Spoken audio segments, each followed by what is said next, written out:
The mainstay of our economy, the mining sector employs no less than 450,000 people and contributed at least 362 billion rand to the GDP last year, despite economic uncertainty at the height of the COVID-19 pandemic.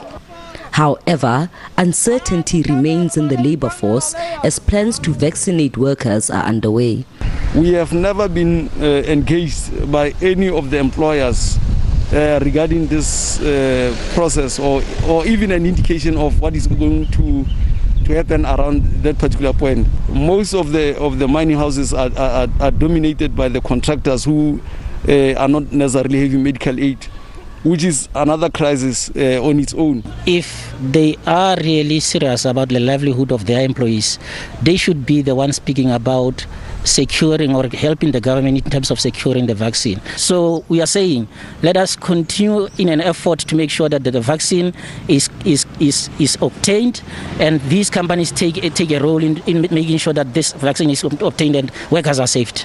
Minerals Council South Africa, on the other hand, says the mining sector has the capacity to conduct at least 60,000 vaccinations daily.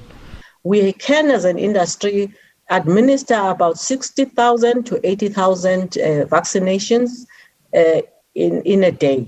And when we work out over 2 months how many people we can vaccinate, this comes to about 2.5 million people to 3 million people.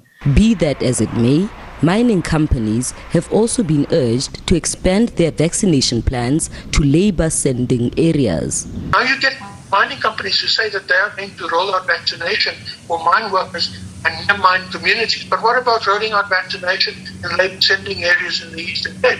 Mining companies say despite growing uncertainty, the sector has shown its resilience. The sector dropped slightly in the first quarter last year and then substantially, about 30% in the second quarter.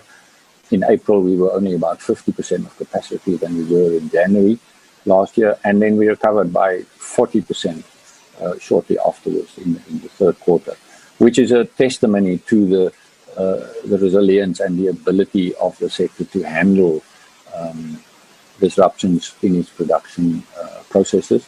Many in the mining sector will be waiting with bated breath to hear the government's plan for the sector. Sintle Englihihi, SABC News, Rustenburg.